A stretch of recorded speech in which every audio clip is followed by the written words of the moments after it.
Welcome to Storytime Pals! Subscribe to keep the stories coming! Hi there, boys and girls. It's your pal Vernon. And you might notice that I'm wearing a very special hat today, and that's because it's Christmas time. So I'm going to read you a story by one of our favorite authors, Dr. Seuss. It's probably one of his most famous books of all time, called How the Grinch Stole Christmas. You ready? Here we go. Every Who down in Who-ville liked Christmas a lot. But the Grinch, who lived just north of Who-ville, did not. The Grinch hated Christmas, the whole Christmas season. Now, please don't ask why. No one quite knows the reason. It could be his head wasn't screwed on just right. It could be, perhaps, that his shoes were too tight. What do you think? But I think that the most likely reason of all may have been that his heart was 2 sizes too small. No, he doesn't look happy. But whatever the reason, his heart or his shoes, he stood there on Christmas Eve hating the Whos, staring down from his cave with a sour, grinchy frown at the warm, lighted windows below in their town. For he knew every Who down in Who-ville beneath was busy now hanging a mistletoe wreath. "And they're hanging their stockings," he snarled with a sneer. "Tomorrow is Christmas. It's practically here." Then he growled, with his Grinch fingers nervously drumming, "I must find some way to stop Christmas from coming." For tomorrow, he knew, all the Who girls and boys would wake bright and early. They'd rush for their toys, and then, oh, the noise. Oh, the noise, noise, noise, noise. That's one thing he hated, the noise, noise, noise, noise. Wow, looks like they're having fun though. Oh, then the Who's, young and old, would sit down to a feast. And they'd feast, and they'd feast, and they'd feast, feast, feast, feast. They would feast on Who pudding and rare Who roast beast, which was something the Grinch couldn't stand in the least. Oh, that's a lot of yummy food. Oh, and then they'd do something he'd like least of all. Every Who down in Who-ville, the tall and the small, would stand close together with Christmas bells ringing. They'd stand hand in hand, and the Whos would start singing. And they'd sing, and they'd sing, and they'd sing, sing, sing, sing. And the more the Grinch thought of this Who Christmas sing, the more the Grinch thought, I must stop this whole thing. Why, for 53 years I've put up with it now. I must stop this Christmas from coming. But how? Then he got an idea. An awful idea. The Grinch got a wonderful, awful idea. Oh no, what is he thinking? I know just what to do. The Grinch laughed in his throat, and he made a quick Santa Claus hat and a coat. And he chuckled and clucked. Oh, what a great Grinchy trick! With this coat and this hat, I look just like Saint Nick. All I need is a reindeer. The Grinch, he looked around. But since reindeer are scarce, there was none to be found. Did that stop the old Grinch? No! The Grinch simply said, if I can't find a reindeer, I'll make one instead. So he called his dog Max. Then he took some red thread and he tied a big horn on the top of his head. Oh, poor Max. Then he loaded some bags and some old empty sacks on a ramshackle sleigh and he hitched up old Max. Then the Grinch said, get up! And the sleigh started down toward the homes where the Whos lay a snooze in their town. All their windows were dark. Quiet snow filled the air. All the Whos were all dreaming sweet dreams without care. when he came to the first little house on the square. "This is stop number 1, the old Grinchy Claus hissed, and he climbed to the roof, empty bags in his fist. Then he slid down the chimney. Ooh, a rather tight pinch. But hey, if Santa could do it, then so could the Grinch. He got stuck only once, for a moment or two. Then he stuck his head out of the fireplace flue, where the little Who stockings all hung in a row. "Oh, these stockings," he grinned, "are the first thing to go." Then he slithered and slunk with a smile most unpleasant around the whole room, and he took every present.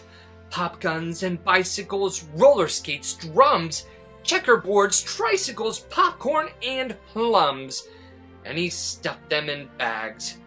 Then the Grinch very nimbly stuffed all the bags one by one up the chimbley. Then he slunk to the icebox. He took the Who's feast. He took the Who pudding. He took the roast beast. No, not the roast beast. He cleaned out that icebox as quick as a flash. Why, that Grinch even took their last can of Who hash. Then he stuffed all the food up the chimney with glee. "And now," grinned the Grinch, "I will stuff up the tree." Ha ha ha ha ha! And the Grinch grabbed the tree and he started to shove when he heard the small sound like the coo of a dove. He turned around fast and he saw a small Who, little Cindy Lou Who was not more than 2. The Grinch had been caught by this tiny Who daughter who'd got out of bed for a cup of cold water. She stared at the Grinch and said, "Santa Claus, why? Why are you taking our Christmas tree? Why?" Oh, poor little Cindy Lou Who. But do you know, that old Grinch was so smart and so slick, he thought up a lie, and he thought it up quick. "Why, my sweet little tot," the fake Santa Claus lied. "There's a light on this tree that won't light on one side. So I'm taking it home to my workshop, my dear. I'll fix it up there, and I'll bring it back here." And his fib fooled the child. Then he patted her head, and he got her a drink, and he sent her to bed. And when Cindy Lou Who went to bed with her cup, he went to the chimney and stuffed the tree up. The last thing he took was the log for their fire. What? Then he went up the chimney himself, the old liar. On their walls he left nothing but hooks and some wire. And the one speck of food that he left in the house was a crumb that was even too small for a mouse. Then he did the same thing to the other Who's houses, leaving crumbs much too small for the other Who's mouses. It was 1/4 dawn.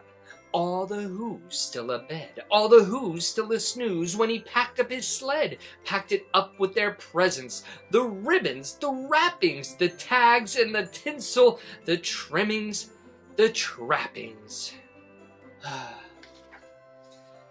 3,000 feet up the side of Mount Crumpet, he rode with his load to the tip-top to dump it.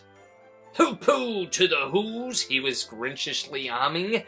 "They're finding out now that no Christmas is coming. They're just waking up. I know just what they'll do. Their mouths will hang open for a minute or two. Then the Who's down in Who-ville will all cry, boo-hoo." Ah, what a mean old Grinch. "That's a noise," grinned the Grinch, "that I simply must hear."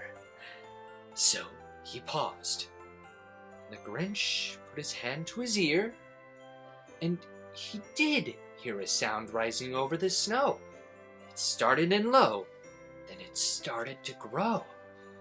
But the sound wasn't sad. Why, the sound sounded merry. It couldn't be so, but it was merry. Very. He stared down at Who-ville. The Grinch popped his eyes. Then he shook. What he saw was a shocking surprise. Every Who down in Who-ville, the tall and the small, was singing without any presents at all. He hadn't stopped Christmas from coming. It came. Somehow or other, it came just the same. And the Grinch, with his Grinch feet ice cold in the snow, stood puzzling and puzzling. How could it be so? It came without ribbons. It came without tags. It came without packages, boxes, or bags.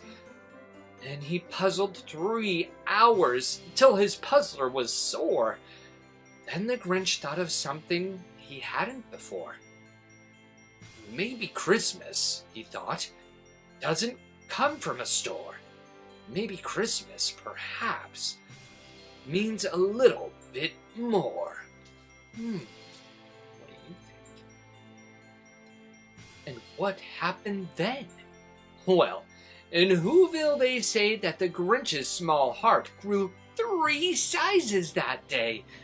And the minute his heart didn't feel quite so tight, he whizzed with his load through the bright morning light, and he brought back the toys and the food for the feast. And he himself, the Grinch, carved the roast beast. The end. Merry Christmas, everyone. I'll see you next time. Bye! Thanks for watching Storytime Pals. Don't forget to like, subscribe, and share.